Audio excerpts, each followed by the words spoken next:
Hello, hello, hello. Welcome back to Earth Tribe Central. Thank you so much for joining me from the bottom of my heart. I'm so appreciative to everybody who watches these videos. I feel like I'm on my own little personal journey trying to get this channel to grow. For everybody there, I'm just ever grateful, ever grateful.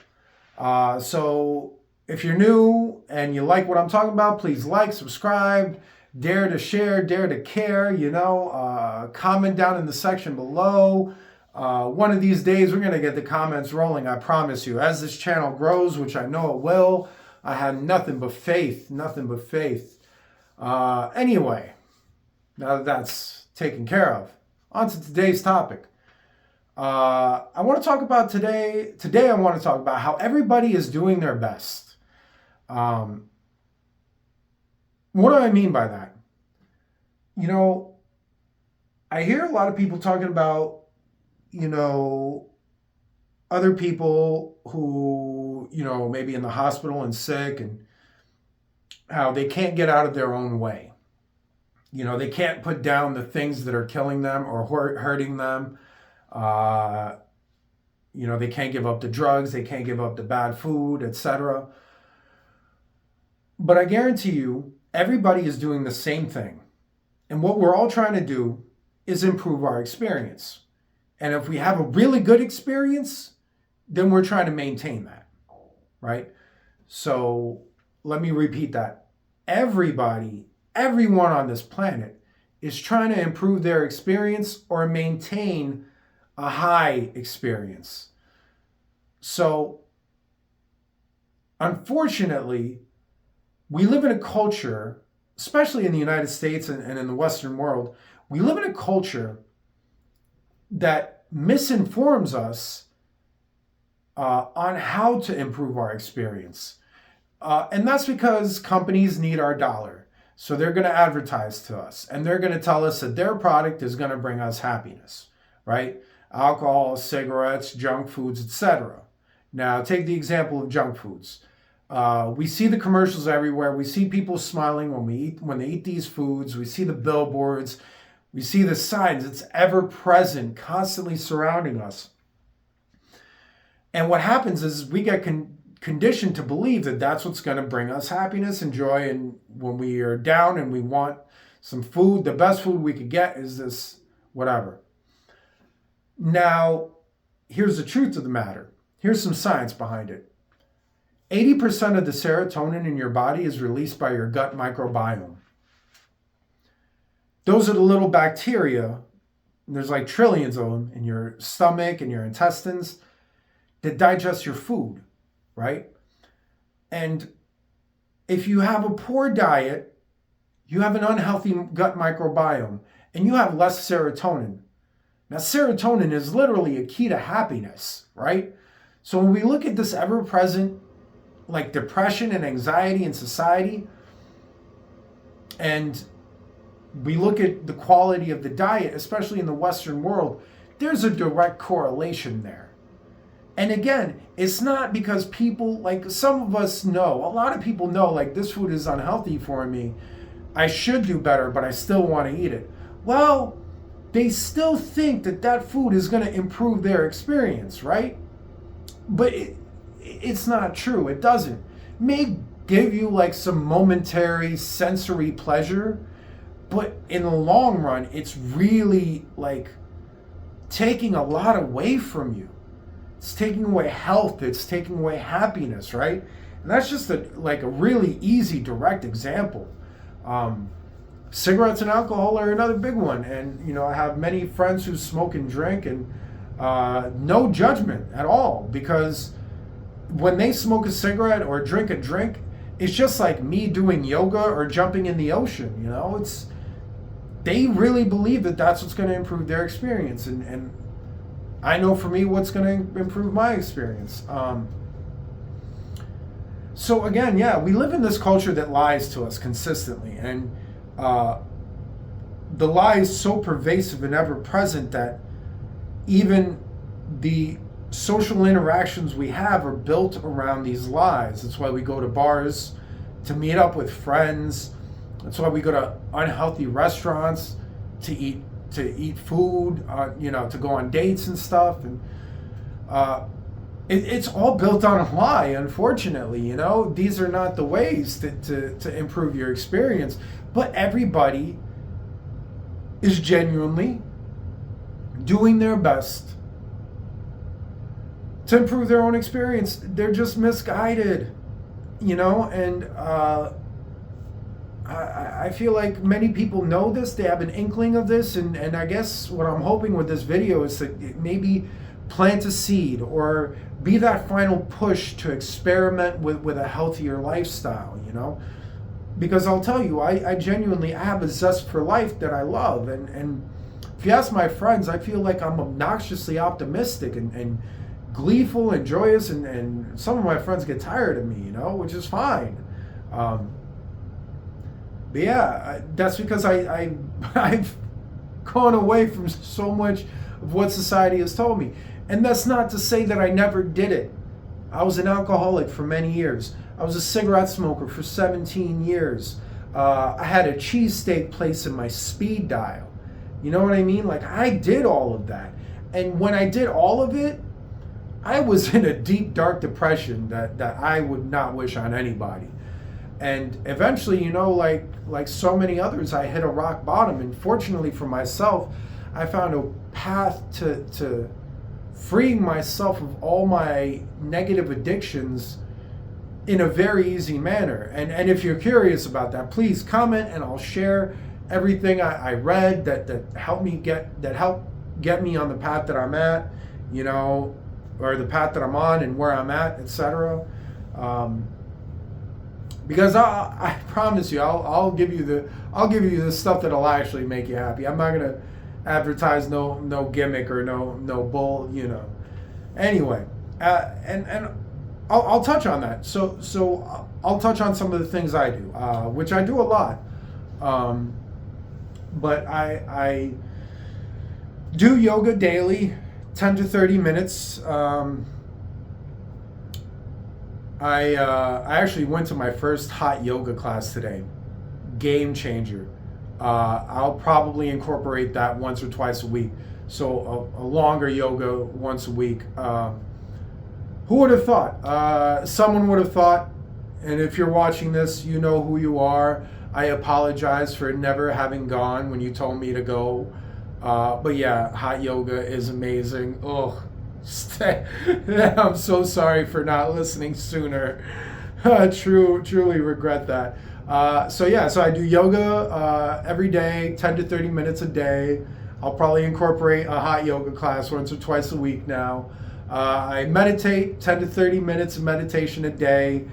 And what that gives me the power to do is to allow thoughts to pass. And when the thoughts pass, the emotions don't rise up. And I could stay in my default happy state. I see somebody cut me off, and instead of running away with the thought of like, oh, that idiot, what does he think, he's more important than me, that his time is more valuable than me, I'm just like, nope, just let it pass.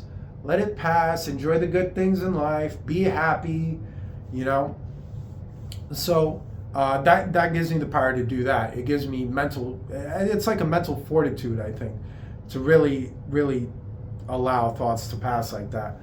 I exercise. I try to lift weights 3 times a week, 3 to 4 times a week. If I'm being real and honest with you guys, I probably get around to it 3 times a week.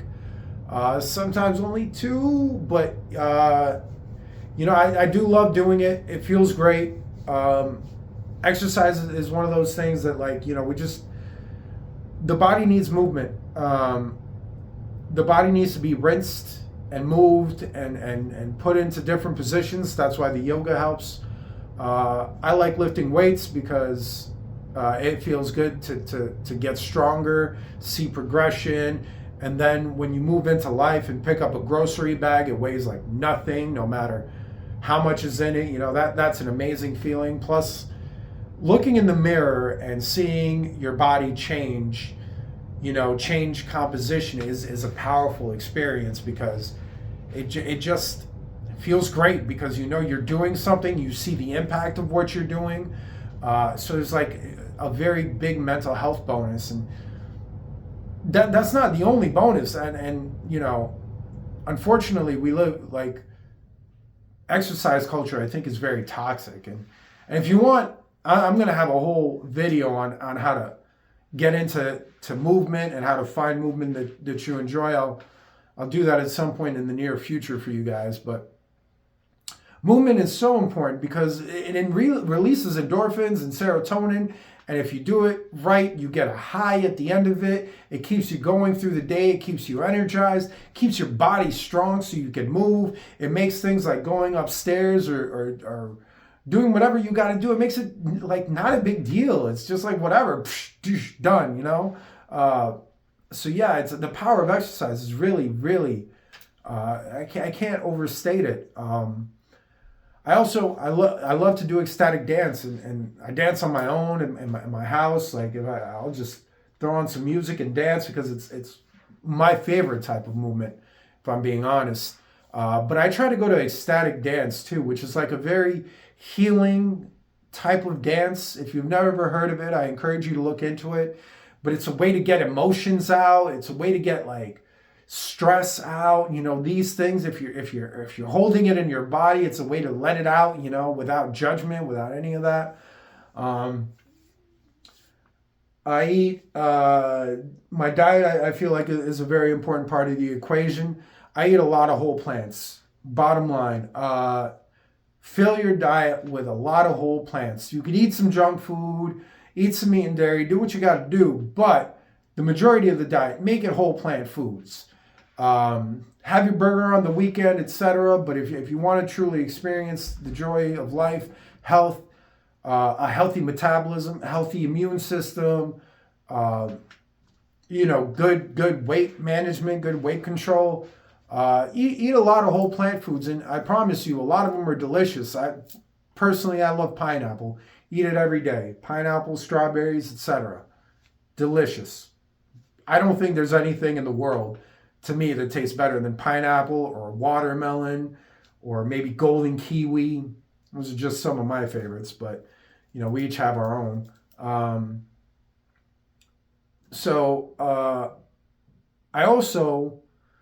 I'm crazy. It's wintertime. I live in New England, but I jump in the ocean. I do this thing called Wim Hof method.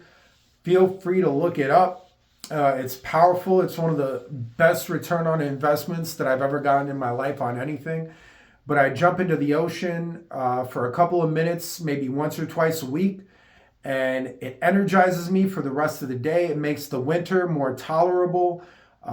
It really, it's something else. And that's a more extreme one. I'm not gonna try to convince you of that. I'm just letting you know what helps me, and it truly fills me with joy. And the secret is I hate the cold. That's why I do it. I hate the cold. And the water is cold now, but 2 minutes in that cold water makes the rest of the winter that's cold really not bad. So worth it. 100% worth it. Even though everybody looks at me like I'm crazy. I also, on the intellectual side of things, I like to read about stuff that I'm interested in. I like to engage in challenges. I'm currently entering a contest, potentially with a friend of mine. I'm studying to be a data analyst so I could expand my skill set. As always, it feels good to just grow, learn, etc.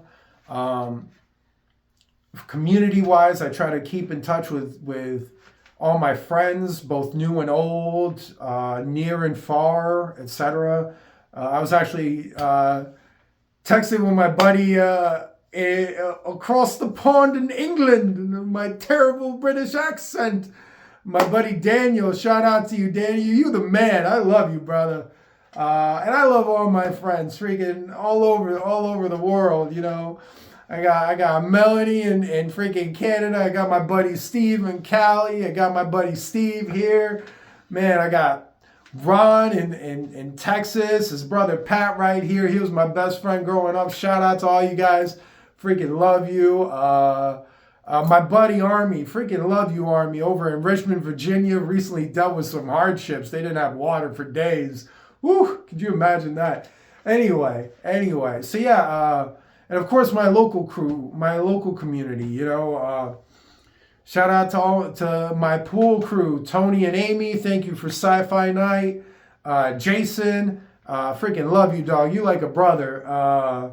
Laura, freaking love you. This girl stays active. She stays active. She is a fitness marvel there. I freaking love all you guys.